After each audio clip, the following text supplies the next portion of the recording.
First of all, thank you for all the kind word from the presenter. And I want to send my deep gratitude to all of you guys for being here today. You guys are amazing, and this is such a beautiful school. So congratulations for all of us for being here today. Thank you so much. So today is just a very short story that I share to all you guys about the power of words and how you can change it, use it, modify it, and even manipulate it in order to get what you want, become better in your life, and how it had inspired me along the way. So for me, the things that you actually tell the world is hình như không phải that is not the slide that oh okay yes so push it down that's why it look a little bit unfamiliar.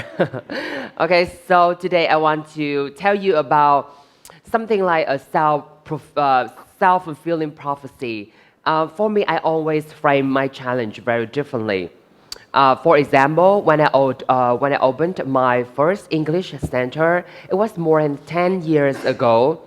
I was very small at the time. I didn't have a lot of experience. So for me, in my head, it was very hard for me as an entrepreneur to start my business because I will always tell myself, you can never be so big, you can never be so huge, you can never have such an influence. However, I actually didn't care about all of that.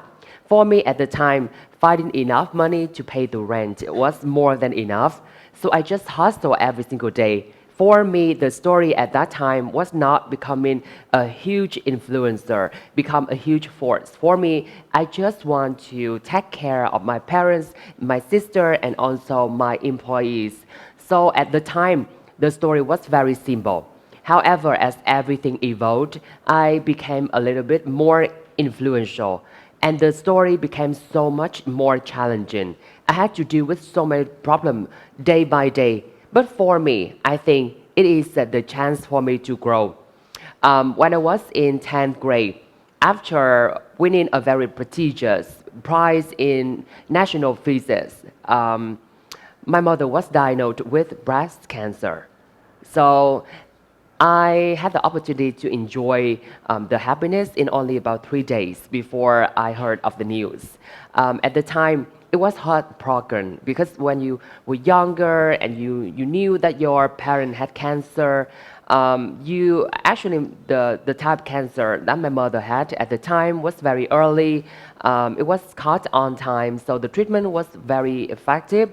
However, I had to see all the hair falling down from the head of my mother, and then I had to see all of the rounds of chemotherapy that she went through.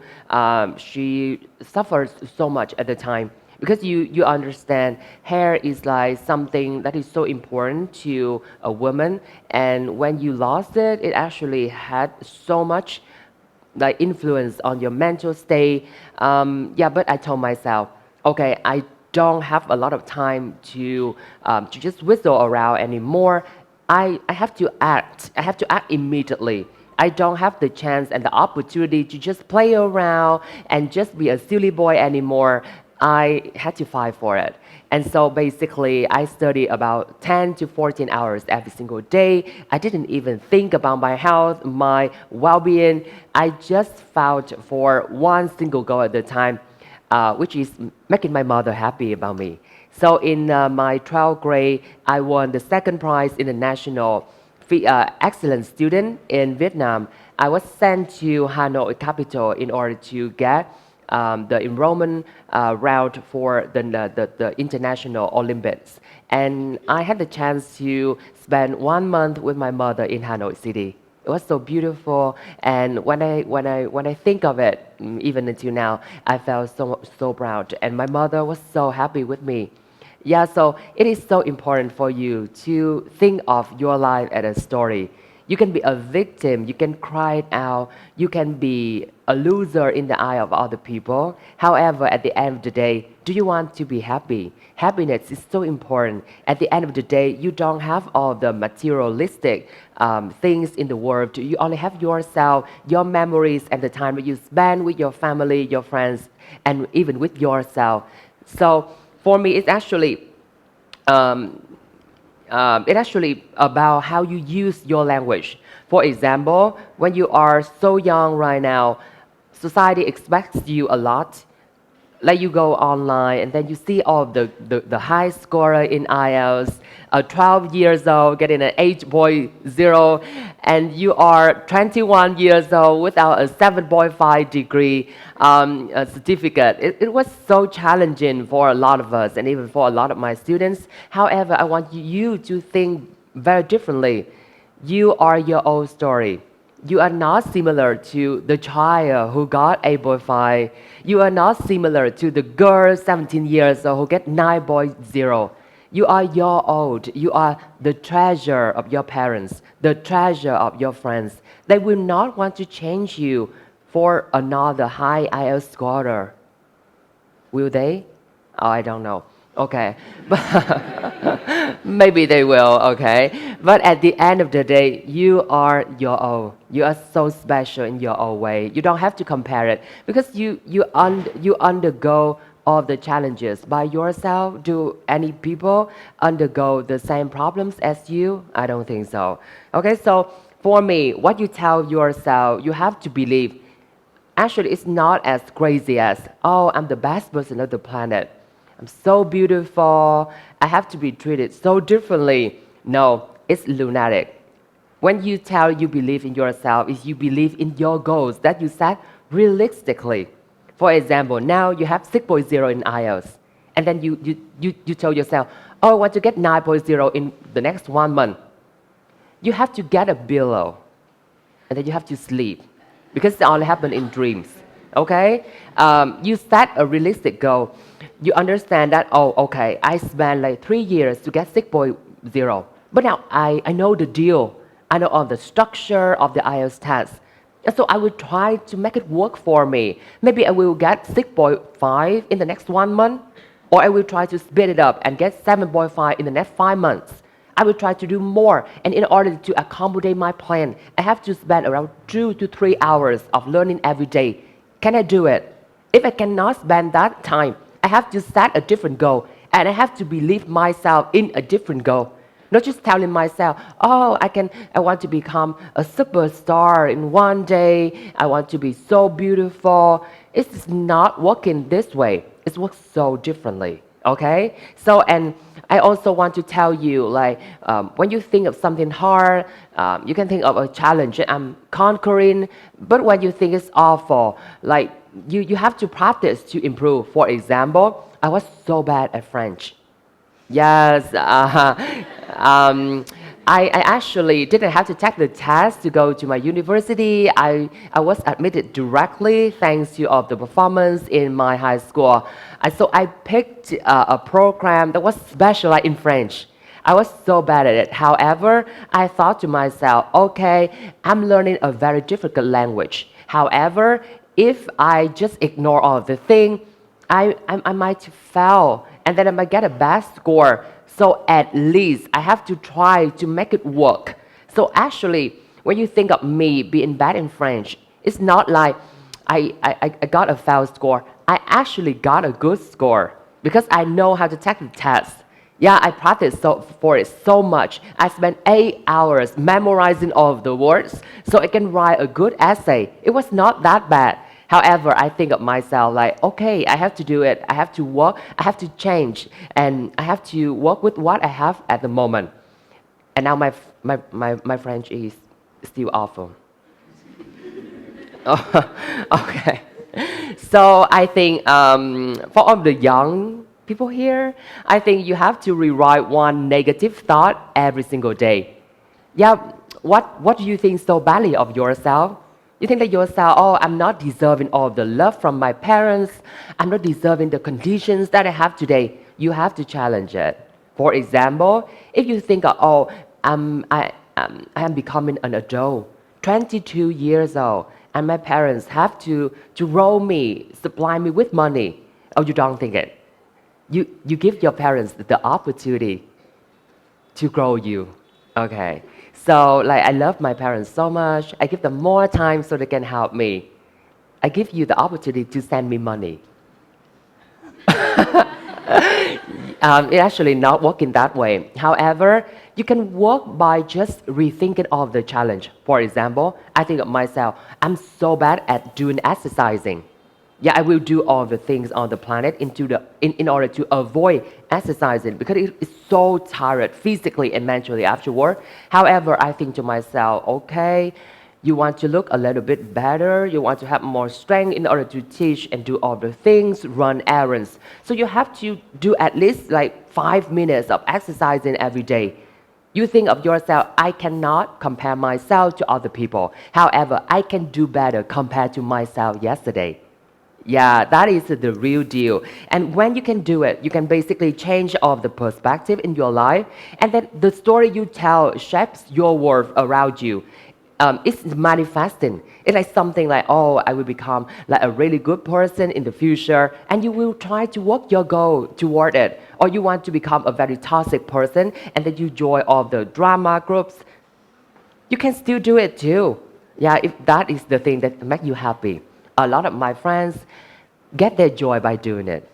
Ah, okay. And also, for me, when I build the forum center, it's not about building a center, it's building a community. Because when you do things educationally, you work in the educational industry, you cannot like mining money from people because it's not how the morality of education is. You have to respect all the people coming to your center, giving you money and be there for you and all of the workers in your company. So for me, I think it's of like a small center, it's a small community, not just a normal business. And for me, you can share your dreams at the journeys you have begun. Like it is very different. However, I think you should tell your friends the goals that you want to do. Yes, you have to tell them. Like I want to get 8.5 IELTS in the next year. Because your friends will be the gatekeepers. They will be the checkpoints. They will look at you. They don't have to say anything. But all of your goals and all of your objectives reflect in their eyes.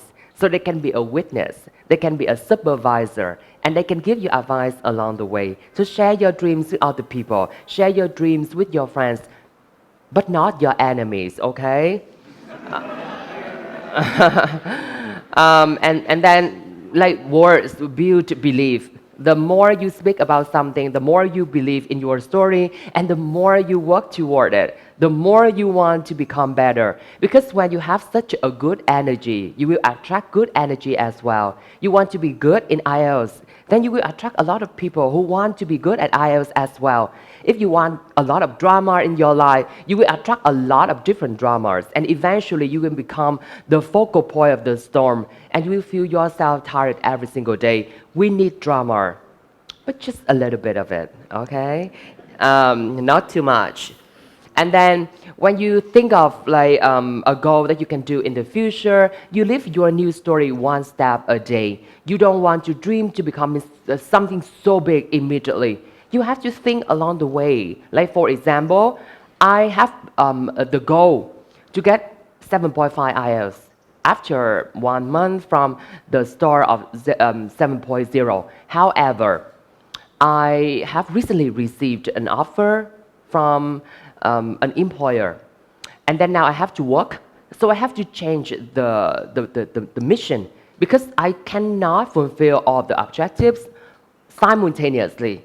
So I have to just change it a little bit, maybe 2 months, okay? And I can focus on working in the weekdays, but focus on learning in the weekends, okay? I will go on the forum YouTube channel to learn in the weekend, okay? And then I can do all of the work in the weekdays. You change your plan one day at a time, okay? And then if you can do it, you change words, you share boldly, and then you act daily. Yeah, this is like my simple motto. And I think all of the young people here can relate to me. Stop dreaming so big. Stop dreaming unrealistically. Start believing yourself, sharing all of the stories, and be responsible and be respectful of what you have said, what you have shared to all of the people. It is a way of respecting yourself and your value. And so pick up the pen, write your own leading role, and just become anything you want. I am really a crazy person because I believe that I can do so many different things at a time. And then I come to this conference late. Okay, yes. So it is a little bit problematic. Like I had a plan that I will wake up so early today.